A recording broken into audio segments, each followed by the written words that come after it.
Assalamualaikum warahmatullahi wabarakatuh.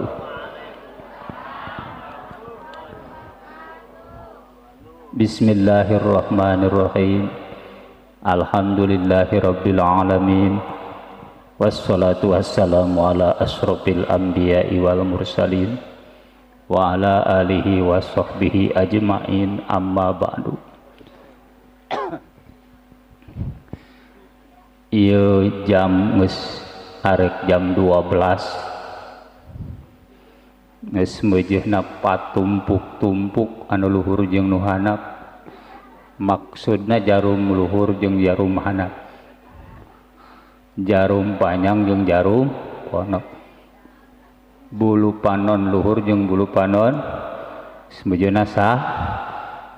Laju sok karunya sim kuring mah kaum mustami ai peuting teuing teh, jadi sok bingung tungtung nama da sabab geus baralik saware mah geuning katingali ku sim pribados ngising laleos. Heueuh da manusiawi ai peuting teuing mah teu saha teu maneh teu batur. An lajuna mah ieu mah ulah teu teuing we kabuhaninya geus keur mesin kuring keur gering.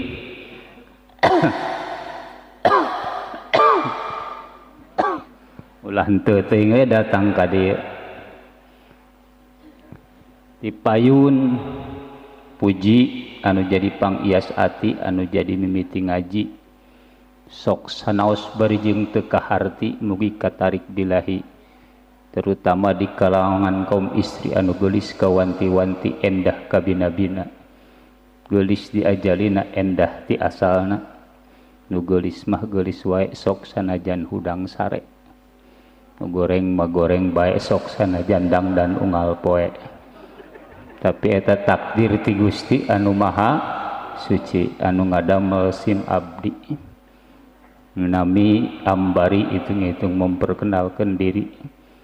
Ari asli bakal lahiran 27 Februari Kampung Tarisi Sukabumi. Ayeuna berdomisili di Gunung Batu Hiji. Sabab syariat katalian ku istri. Ayeuna keur aya di Kabuhani. Keur ngalaksanakeun walimatus safar haj. Mudah-mudahan urang sadaya sing meunang syafaat di alam ukhrawi, amin. Rahmat sinareng salamna aya makrunan bi ta'dim mugia tercurah limpahkeun ka panduka alam habibuna indal masyriqain yang dekeng jeung Nabi Muhammad sallallahu. Masyaallah kaputingan dia laju. Bisa diajak damai batuk teh. Biasa nama tarakil peribadas kamari walimatus sapar di Cireuneu hadirin Cibareno ada henteu peuting teuing teh baneureunna ayeuna mah geus meujana istirahat saeutik bae ka calon jamaah haji. Sabab al hajju wal ummaru al hujjaju wal ummaru wabdullah. Ari pirang-pirang jamaah haji anu init ngadampal Makkah jeung pirang-pirang anu ngalaksanakeun umroh ngadampal Makkah eta teh adalah tamu Allah. Ta ieu calon tamu Allah kabuhani teh. Calon tamu Allah, tamu Rasulullah. Mudah-mudahan sing tiasa angkat dimimiti kaluar ti bumi datang ka rangkas teras hadirin sadayana ka bandara naik kapal udara aya di awang-awang salami 8 jam hadirin sadayana dulur sadayana kabohani walaupun di kapal nikmat sabab dilayani ku pramugari. Da calon jamaah haji nu ngalayeun mapan make sabuk oge api-api teu bisa. Teu nyaho mah hayang dipasangkeun ku nu moal beda we eta nu ngalayeun begitu. Hadirin sadaya dulur kaum muslimin anu sami mulia. mudah-mudahan untuk ke Mekah wa imma ka Madinah berarti eta geus janten tamu Allah tamu Rasul ayeuna mah karak calon. Mudah-mudahan dimiti angkat di bumi sareng istrina di perjalanan dugi ka tujuan Makkah jeung Madinah disalametkeun ku Allah Subhanahu wa taala amin. Dijaga diraksa disehatkeun ku Allah Subhanahu wa taala kalian tiasa uih deui dongkap deui ka urang babarengan deui amin. Hadirin dulur kaum muslimin anu sami mulia, ieu sing hade beribados kasepuh di dieu tangtos pisan yakni ngalaksanakeun ibadah haji eta yakni ibadah anu sangat meryegikeun niat datang ka itu sing hade Bapak Bohani sareng istrina niat sing hade ulah sampai ka datang ka ditu dibarengan kuruntah riyana ujubna takaburna hadirin sadaya piceun dina hate urang termasuk yakni ka istri sing hade rata-rata baik umroh wa imma haji sok napona ka ibu-ibu sifat panasan punten ningali sakamar atawa gigireun kamar di panginapan ada di hotel peda kamar nu hiji mah ya neko pernah ngeselim tuh di eusian ku balanya cek awewe kumaha geura atuh batur mah geus lalintuh koperna geus meuli istilah sama sajadah geus meuli kerudung geus meuli sagala-gala ieu mah hayo we pagaweana teh ibu-ibu tuang toong ngana kamar batur wateun sampe ka digubrak gabrig salaki horengan di ditu teh sadar bahwa eta salaki jeung istrina pasea di Mekah sing hade eta pasea gejala eta ngahalangan kana ibadah haji kabohana teu kaup saeutik kagetrik ngadat arek ka pamajikan arek ka babaturan ngan Bapak Bohani sing hade urang silaturahmi sasalaman musafah sareng tatangga silih hampurakeun bebeakan lak-lak dasar sabab ceuk Pak Bohani abdi teu sanggup init ka Mekah mawa dosa hakul adami menta hampura ka kabehan ari ka pamajikan teu menta hampura datang ka ditu aya kejadian kisah nyata pas dina waktu walimatul umroh walimatus safar umroh menta hampura lak-lak dasar keur di bumina datang ka ditu walaupun ngan saukur 8 poe hadirin sadayana henteu pernah menta hampura ka pamajikana wa imma pamajikana ka salakina datang ka itu salama 8 poe henteu papangih jeung salaki ai lain arek balik mah tak sing hade ulah dianggap lalawora ari ka batur menta hampura anu paket rok di imah biasa sabab poe teu menta hampura sing hade hadirin sadayana sing hade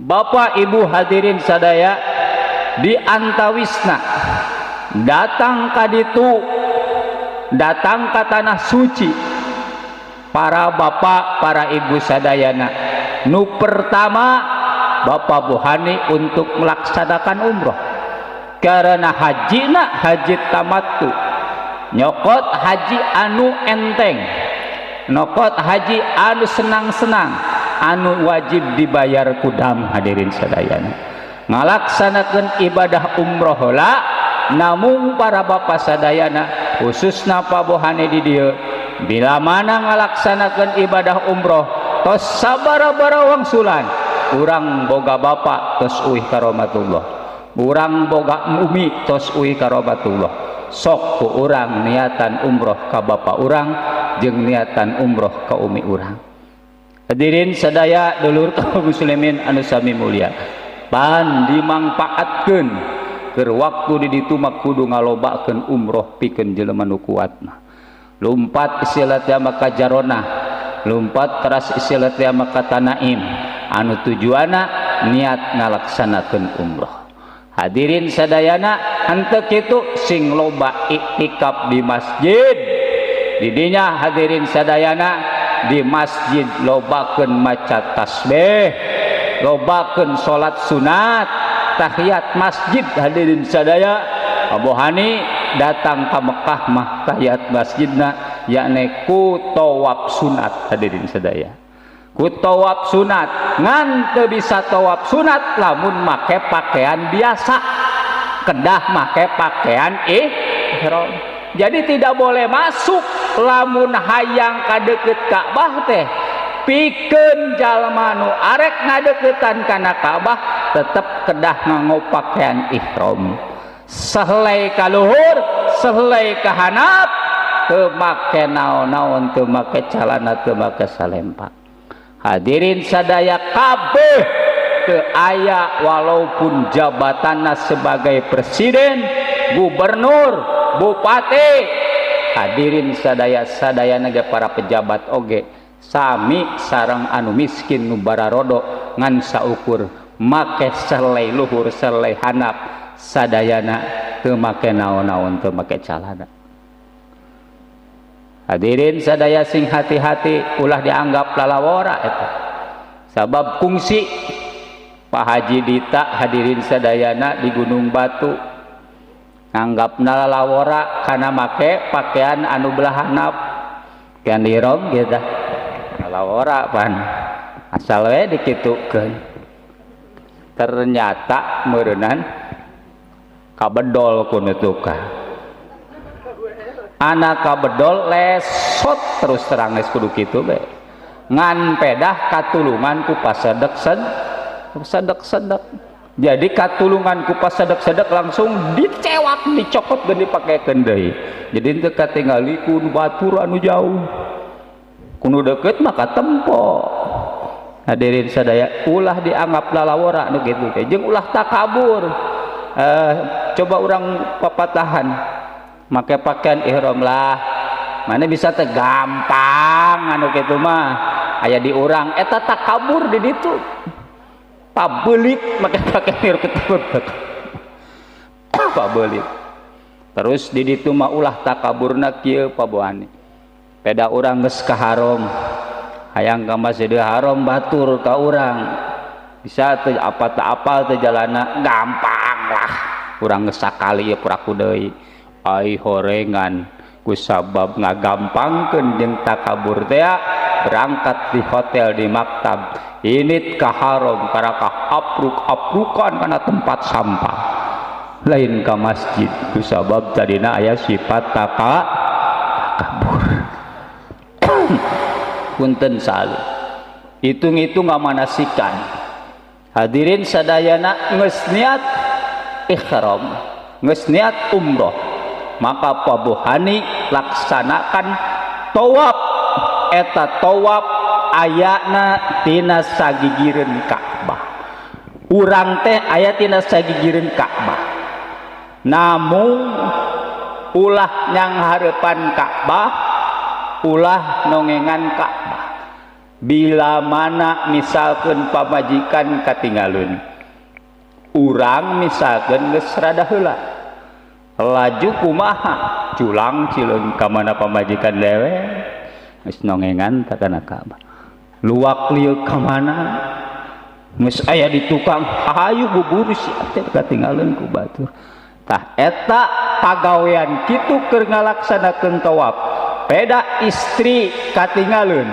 wateun sampekan nukangan Baitullah nyang hareupan Baitullah maka henteu salamat tujuh balikan teh yakni henteu sagigireunna tetep dina ngalaksanakeun tawaf kudu kieu bae kecuali kaserenkeun ku batur didinya urang langsung kieu deui tah eta para ibu sadaya apalagi anu kurang adab sing hade orang-orang Indonesia datang ka itu ngadaukun selfie Ka'bah di fotoan malan manehana ge motos salakina sedengkeun encan beres tawaf geus wani nongengan Ka'bah dipoto istilah teh mah maka eta jalma encan beres tawaf geus papotoan seperti itu datang ka itu ongkos 52 juta hadirin sadayana keur tawaf ibadah moal diterima tawafna ibadahna moal diterima ku Allah karena tidak ada adab kepada Baitullah jeung deui teu make aturan pikirna sing hati-hati sing nyaah kana duit hadirin sadayana malahan kudu dijieun kesempatan cek guru teh mah putaran pertama urang teh ngadu paling tidak subhanallah walhamdulillah wala ilaha illallah wallahu akbar wala haula wala quwata illa billahil aliyil azim terus nguriling cenah pribados punya guru tina putaran pertama da sabab ditu makom ijabah keretegkeun dina hate urang hayang naon dina putaran pertama dina keur tawaf putaran kedua hayang naon pamaksudan misalkan contoh nu kahiji hayang dihampura dosa abdi dosa ibu rama abdi putaran kedua urang misalkan hayang dijembarkeun rezeki pikeun bekal ibadah istiqomah ka Allah sampai 7 putaran cenah cek kaboh ini lieur aing mah cenah eta pamaksudanna tulis di dieu nu kahiji hayang naon nu kadua hayang naon sampai nu ka-7 hayang naon itu malahan mah aya hadirin sadayana hikayat kisah nyata Kang Haji Daman pun guru ngadongengkeun pedah rapih jeung akurna eta pamajikanna saduana dimawa ka Mekah pribados kadongkapan Habib Umar henteu lila saduana eta istrina dibawa ka bumi manya teh lain istrina horengan saduana istrina akur saduana tapi jeung pun bojo ngobrol nu hiji kacai nu hiji di dinya deket meja kumaha ieu dibarengkeun kieu kumaha cek istrina nyaeta dari tukangeun mah tetep sok aya wae nyerina sok sanajan saduana dibawa hadirin sadaya horengan ku akur-akurna kabohane dibawa ka Mekah cek nu kolot Gusti anu agung ieu abdi lamun jeung salaki abdi mungkul mah jongjon dalamun eueuh nu ngora mah beureunan asa teu kaganggu abdi saduaan meureun geunah ye di Baitullah abdi sagigireun abdi aya nu ngora Gusti mudah-mudahan bari cerik-cerik nu ngora eta balik di dieu mah sing ditalak eta ijabah duana hadirin nu ngora sing ditalak ai horengan nu ngora ge boga pamaksudan deui cek nu ngora mugi Gusti abdi meureun jongjon jeung salaki abdi lamun teu aya nu kolot mah ngan di antawisna abdi teh dapugu hayang kanikmatan kabungahan dunya nyuhunkeun Gusti abdi anu kolot sing ditalak saduana eta pamaksudana akur dengan izin Allah dinama kaum ijabah hadirin sadayana balik di tanah suci eta nu beunghar ka Indonesia ternyata di Indonesia Bapak Ibu sadaya hadirin sadayana kakarak 40 hari kakarak 40 poe aya masalah hadirin sadaya jeung nu ngora ternyata teu bisa katahan makanan nu ngora ditalak ku si beunghar dijabah teh doana tah dijabah doa nu kolot hadirin sadaya ari geus kitu kumaha beres 40 poe 2 minggu ke depan duduaan jeung nu kolot geus 2 minggu ke depan ada masalah jeung nu kolot Ternyata hadirin sadayana eta dengan izin Allah tekatahan eta nu beunghar kusabab ada masalah nu kolot ditalak. Hadirin sadayana saduana diijabah doa. Kabuhani hayang naon deket Baitullah. Sok makom ijabah. Aya multajam teh pintu Baitullah sareng Hajar Aswad. Di antara Hajar Aswad sareng pintu Baitullah aya multajam. Aek ngaronyat Hajar Aswad geus kolot ieu mah secara dohiriyahna tetep hese ningali dohir mah. Tapi teuing aya tanaga sawah mah beuteung mah kuat. Hadirin sadayana ningali batur jararangkung wah nyelusuk we hadirin sadaya ngajar Aswad sok diajar teu kuat cara hadirin sadaya mundur deui neangan waktu teu kuat mundur deui abdi mah geus ngalalanyahan sakali teu kuat ka Hajar Aswad lumpat di dinya caket Hajar Aswad batur ngaronyatan pintu Ka'bah urang ngadua disebut didinya multajam antara Hajar Aswad dan antara yakni pintu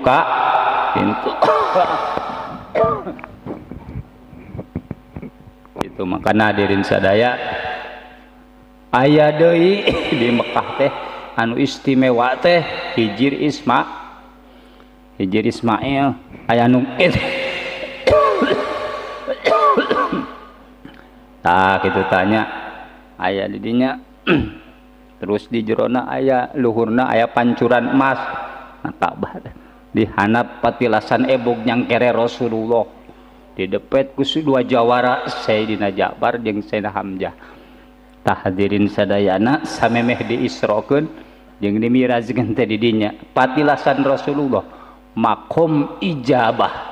Hadirin sadaya mun bisa asup ke dia salat di dinya bisa moal kapan di dinya bisa asa orang kudu nunggu antrian naon di perkara di surga dicanak ke alam dunia anu di Madinah adalah raudhah makana kabohani urang bisa moal ka raudhah insyaallah bisa ke diatur yakni ku bimbing dengan muasasah tapi pedah aya naman teu bebas jadi sakali namun umrohan mah duka hajian mah nya jadi anu ka Madinah teh sakali dibere ka raudhah teh itu para ibu sadayana ieu pada hoyong ka Mekah teh Bu geura daftar atuh daftar teu acan geura heulakeun daftar ka Allah geura heulakeun daftar ka Allah kudang tengah peuting salat tahajud baca surat Al-Fatah baca surat Al-Waqi baca surah ayeuna sholawat Ibrahimi tapi ka Hamidum Majid bismillah 270 qul huwallahu ahad 30 yakni rekes ka Allah daftarkeun ku urang ka Gusti Allah bada urang hayang ka Mekah putus asa ka Mekah nage da ayeuna mah nungguna 20 tahun malahan 25 tahun mun daftar ayeuna ulah putus asa ari hayang ka Mekah mah geus kolot simkuring arek berangkat kabohani dongkap hadirin sadaya simkuring berangkat deui ka tanah suci untuk melaksanakan umrah. Hadirin sadaya daftar atau daftar ke haji ari hese mah urang umroh heula ai kulila nunggu mah ai boga duit mah hadirin sadaya makana aya nu ka Mekah teh dukung ku urang ulah ieu mah eta mah kabohani mah ka Mekah oge engkena haji wahyu naon haji wahyu sawahna payu cenah haji surnah cenah naon haji surnah hasil gusuran tanah malahan manu sentimen manu hasud mah eta mah ka Mekah oge ladang naon ladang tower nu kitu mah haji tower we meureunna Hadirin sadaya disebut haji tower. Ieu geus palebah lamun urang ladang ngumpulkeun beraknya, ladang ngumpulkeun tai hayam, lain dijual. Itu eta mah istilah tukeun eta ngan saukur naon ngulian pagawean dikumpul-kumpul. Ladang nu kitu kuateun ngasilkeun duit loba. Manyang ke balik itu disebut haji tai aing mah. Hadirin sadayana eta kadang nu sentimen mah geus rupa-rupa. Hadirin, lamun urang ngadoakeun kanu berangkat ka Mekah, terus deui eta nu ka Mekah teh janten hajina haji mabrur. Insyaallah ku hadirna ka dieu ieu ka ieu tempat, ku nganterkeunana ngadoakeunana haji mabrurna bisa nyapaatan ka urang lamun eta mabrur. Kauntungan ka urang. Ngan mabrur teh saha nu nangtukeun? Allah anu nangtukeun mabrur. Lain Pak RT, lain Pak Hansip, oh iya haji mabrur. Urang mah teu bisa nentukeun ngan pedah ceuk Imam Nawawi dina idoh al mabrur wa al qabul wa alamatul qabul ayyarji'a khairan. Hadirin sadayana, yakni mabrur teh ditarima ibadah hajina ngan saha nu nangtukeun ditarima teu apal ngan pedah aya ciri-cirina wa alamatul qabul ayyarji'a khairan. Cirina ditarima haji baheulana kedul berjamaahna, baheulana koret berengkel jahe. Batuk diberi cai. Bismillah.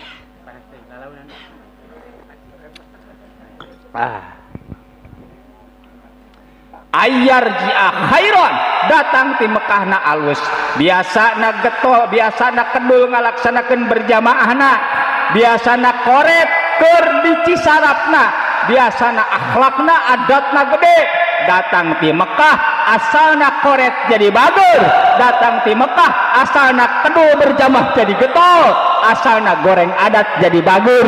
Maka eta cirina ibadah anu diterima. Pan dieu mah kumaha kadang-kadang di dieu baheulana bagur arek ka Mekah mah. Balik di Mekah mungkin mereket jahe, mungkin koret Haji Arni we disebutna teh. Ting urang mana eta Haji Arni? Makana hadirin kaum muslimin, eta lamun geus katingali kaayaan alamana bagus bahwa eta jalma hajina lamun ku Allah ditarima haji mabrur, insyaallah urang nu ngahadirana nu ngadoakeun nu ngadukungna insyaallah bakal kasapaatan. Mudah-mudahan ieu kabohan disarengeusin janten haji anu mabrur. Amin ya Allah ya rabbal alamin. Bapak Ibu sadeulah pondok harapan sim kuring boga hikayat di antawisna aya jalmi di Surabaya, kisah nyata. Walaupun itu teu boga duit, tukang beca. Eta tukang beca hadirin sadayana setiap poe Jumaah ngabeca sok digratiskeun. Digratiskeun setiap poe Jumaah. Anyar keneh hadirin katana sucina. Unggal poe Jumaah gratis, ngabeca teh unggal poe Jumaah digratiskeun we kumanehana berkahna poe Jumaah. Ternyata Bapak Ibu sadaya hadirin sadayana eta jalmi anu sok ngagratiskeun dina ngabecana terus manehana muter tepi ka asar digratiskeun teu ongkosan. Aya nu beunghar, eta nu beunghar teh dibawa ku manehana. Pas arek di ongkosan ceuk tukang beca gratis ti abdi dinten Jumat mah. Kunaon maka digratiskeun ku maneh? Cek nu beunghar abdi berkahna Jumat bantak digratiskeun teh hayang ka tanah suci, hayang ka Mekah sugan we ku berkah ngagratiskeun.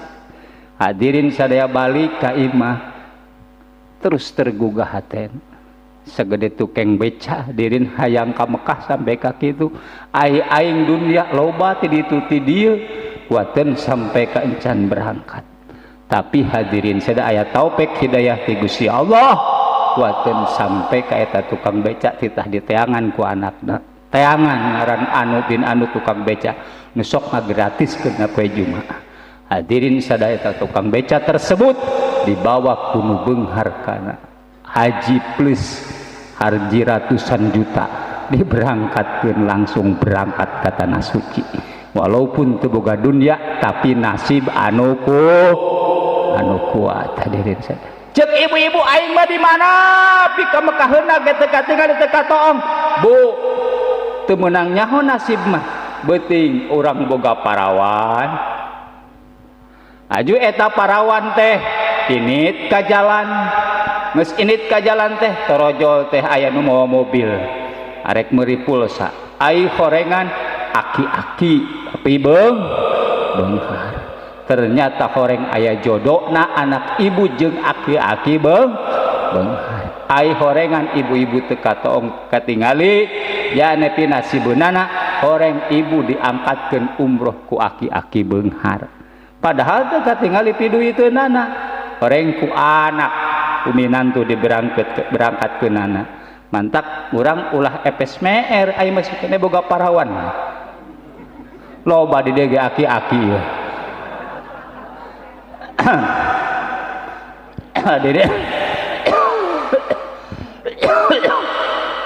nasib ti Gusti Allah hadirin sadaya kabani walaupun ningali situasi urang teu nyaho piduiteunana teu nyaho istilah teh nasib di Gusti Allah beutingan aya nu nyanak sabab aya istitaah mubasyarah aya istitaah ghair mubasyarah beuting meuli pelantara saha urang diberangkatkeun ka tanah suci hadirin sadaya peribados oge ka tanah suci yakni adalah diberangkatkeun ku jamaah hadirin sadaya melalui jamaah makana alhamdulillah tiasa ngadampal ka tanah suci uah uwi syariatna ku aya jamaah makana hadirin sadaya dulur kaum muslimin King Ahmad atau Nabi Api Ahmad di Pelabuhan Ratu gigireun pasantren eta Api Ahmad bebeja kapun guru pribados keur di pasantren cenah abdi teh bade angkat ka Mekah ruaseun Api Ahmad nan lagaana bagumaha areka Mekah cenah abdi teh cek Api Ahmad ai kitu nya muhun abdi teh bade angkat tahun ayeuna musabara tahun kana 86 lah cerita eta teh ari cek pribados hadirin sadayana kapun guru Api Ahmad teh panu palih lebak teh bubina muhun ai kitu kumaha eta teh ceritana teh cenah kieu berangkat ka Jawa Tengah anak dari Jawa Tengah punten ya ulah FSMR nya di Jawa Tengah teh para ibu sadayana yakni gigireuna aya nu beunghar ngan geus lumpuh 2 tahun si beunghar torojol we Api Ahmad teh ngalongok ka nu beunghar digapeyah dipencetan Pak dipencetan ku Api Ahmad teh ari pas digapeyan dipencetan itu celetuk ke nyarita eta si beunghar pih lamun bener-bener ieu digapeyan kumaha dipencetan ku maneh pada lain tukang pencet kaula nazar lamun isuk pageto atau bulan hareup bisa lempang kaula nadar arek dikamekahkeun maneh babarengan jeung kula hadirin sadaya digapeyan terus teh beres saminggu digapeyan balik ka Pelabuhan Ratu geus balik ka Pelabuhan Ratu kirining anakna nelpon geus saminggu balik ka Pelabuhan Ratu geus saminggu hadirin dituna di ditu si beunghar tas digapeyan teh horeng bisa papai-papayan 2 minggu bisa lempang atas izin Allah geus 2 minggu bisa lempang langsung eta si beunghar datang ka eta anak si Api Ahmad teh kaula arek ngalaksanakeun nazar sabab lamun bisa lempang syariatna ku dipencetan ku Api Ahmad kaula arek ka Mekah babarengan hadirin sadayana diberangkatkeun Api Ahmad ku beunghar orang Jawa Tengah makana ulah ponok hara mudah-mudahan orang sing aya nasib amin mudah-mudahan orang Cisarap sing penuh ku kopea haji loba nu berangkat haji wa ima umroh amin ya Allah ya rabbal alamin kira-kira kahartos da tos ari kahartos mah wa assalamualaikum warahmatullahi wabarakatuh.